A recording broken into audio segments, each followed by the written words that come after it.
Now, let's talk about the last type of authentication, type 3, that can also be called something you are, biometrics, or realistic authentication. And I do think it is important that you understand the different names for all of these. Because on the exam, you might see something about authentication and you see realistic. Well, then you know it is type 3. And type 3 is your fingerprint, your iris, your retina, your face geometry, ear geometry, hand geometry. And just like with type 1 and 2, we use this to prove that someone are who they say they are. I am Thor. Okay, prove it. Well, here's my fingerprint. Okay, that is Thor's fingerprint. You must be Thor. With all type 3 authentication, it is something that is unique to you.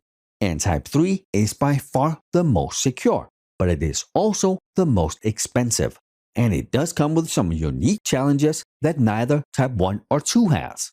So if on the exam you see something that says the most secure, well then you know it's type 3. If you see least secure, well then it's type 1. Cheapest, type 1. Most expensive, type 3. I have worked in places where we use fingerprint readers to log into systems or to clock in and out when you start or leave work. And while it can be super easy to use, sometimes it's almost impossible. If you have a cut on your finger, if it's raining outside, if the machine is having a bad day, it doesn't matter what you do, you can't use your fingerprint. So with biometrics, we need to make sure that whatever we are protecting is secure enough, and that might mean for fingerprint readers, we set the accuracy higher if it is highly secure, and if it's just something like clocking in and out, we might set the accuracy lower. With biometrics, we can have false accepts, and that is us allowing unauthorized people into our facility or systems. We accept them by mistake. It is a false accept, and we can get that if we set the settings too low or if the engine behind it is poorly designed. I remember at some point there was an iPhone, and 5 completely different people could open it because it thought they were the same person. Poor design. With fingerprints, we can say it needs to be a 70% match for using your timestamp whenever you clock in when your shift starts and clock out when it ends, but maybe you need 95% to access critical information. So the false accepts are obviously bad. That's us accepting the wrong people. False rejects are us rejecting the right people. Not as bad in most cases. That's me trying to clock in and it doesn't recognize my fingerprint. It happens. Now, if it happens too often with too many people, maybe we need to lower the threshold. So you can see type 3 is more error prone. There's more chance of not letting the right people in or letting the wrong people in if we don't have it set right. When we talk about type 3 authentication, most often we're going to talk about physiological characteristics, but in some cases we can also talk about behavioral characteristics.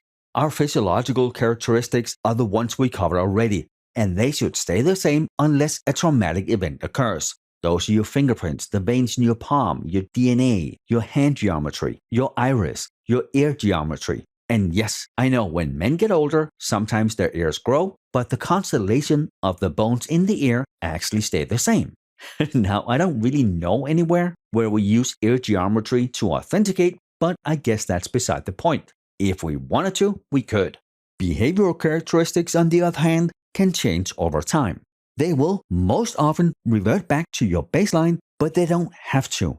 And behavioral is how you type on a keyboard, how you walk, your signature, your voice, how you unlock your phone.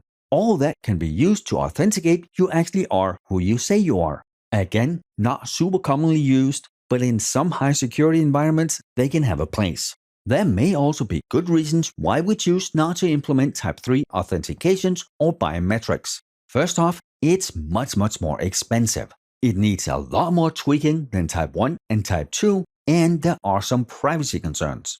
So I obviously don't know the privacy laws for the entire world, but I know that in the US and in Europe, you can through biometrics learn things that will violate your employees' privacy. Certain fingerprint patterns are related to chromosomal diseases. Some iris patterns can reveal genetic sex. Retinal scan can show if you're pregnant or have diabetes. Hand vein patterns can show if you have vascular diseases. And most of our behavioral biometrics can reveal neurological diseases. There are many more, but these are just some examples. So for us as IT security professionals, what that really means is we need to capture enough to make sure that we prove this person is who they say they are But we also need to make sure that we don't capture anything else. We have the exact same privacy issues that we would with regular data. While we might want to gather a ton of data, we may not legally be allowed to. Now, for the other big issue with biometrics or Type 3 authentication, we can't reissue them.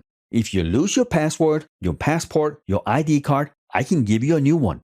Well, we are now, at least, we can't give you new fingerprints. Once they're compromised forever. On top of that, many of our biometrics we show to everybody. With today's technology, it's relatively simple to take a 3D picture of someone's face, print it out, the same with fingerprints, ears, or hands. You only need so many pictures of someone's face to print it out in 3D.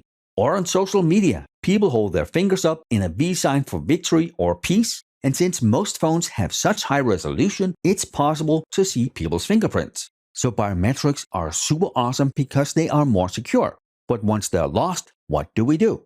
I mean, we see so many breaches every single day. Oh, we lost 10,000 records. We lost 1 million passwords. We lost this many ID cards. Not really a problem. We reissue them. But we just can't with biometrics.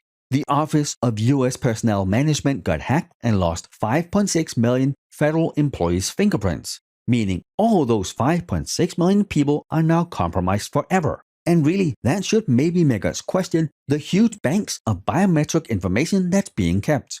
The FBI has a database of 52 million facial images. Homeland Security and Border Control in the US are working on adding the iris scans and fingerprints of 170 million foreigners into the FBI database. Now imagine when one of those databases gets compromised. It gets hacked, the information is out. There's just no repairing that. Now let's pretend that database gets hacked. If we combine that with the data from the Equifax breach, and then we add the consulting company that had the voting records of 180 million Americans, if we combine all those three, now you have someone's name, social security number, credit card history, home address, voting affiliation, race, color, closest relative, fingerprint, iris, and with that you can do a tremendous amount of damage. So Type 3, amazing, awesome, but comes with some very unique security concerns. And with that, we are done with this lecture. Thank you for being here, and I will see you in the next one.